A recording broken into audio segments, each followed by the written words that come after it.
Hey guys, it's Christian Silvers from Music Unlimited. Today we're going to be looking at open chords. For all you guys who are just starting to play, or you've been playing for a little bit but you're having some trouble with your open chords like your C and your G, so on, this lesson is for you. So pay very, very, very close attention. This first chord is one that everybody is familiar with. This is a C major. Alright, this is almost the first chord that any guitarist learns to play, and this is how you play it. Now, for a C major, what you want to do is that you want to put your first finger in the first fret on your second string. That is your B string. Now, keep in mind that strings are counted from the bottom up. Then you want to put your second finger in the second fret on your fourth string. That is your D string. And finally, your third finger on your third fret, your fifth string, which is your A string. Now, here's what's important about this chord. First of all, what you'll notice is that each of my fingers are arched. Now you want to maintain this arched position so that your fingers don't touch another string, so that you get a muted sound when you play. Alright? Secondly, what you want to have is that you want to have your fingers holding notes at the end of the fret.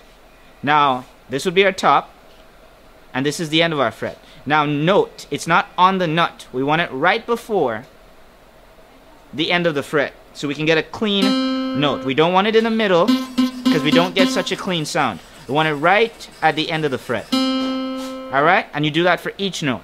So you keep your fingers arched, and you hold notes at the end of the fret. This is what that chord sounds like. Next chord we're looking at is your F major chord. Now this one looks very, very similar to the C major chord, but we have some distinct differences. Now our first finger is still in the first fret on the second string, our B string. It's holding a C note. So it's the first fret holding a C note on our B string.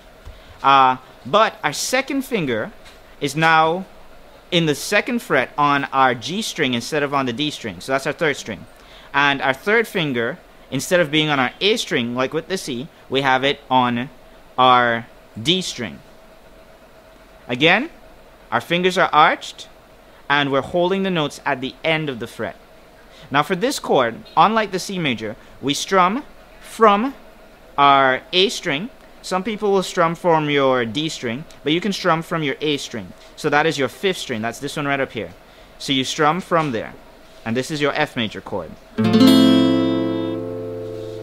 Now, this chord here is what we call an A minor chord.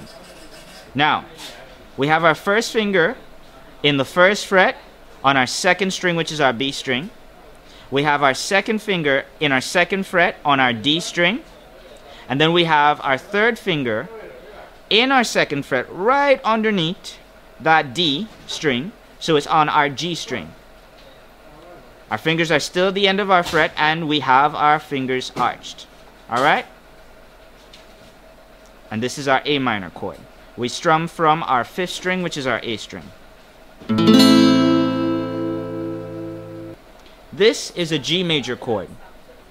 Our first finger is in our second fret on our A string, which is our fifth string, counting from the bottom up, of course.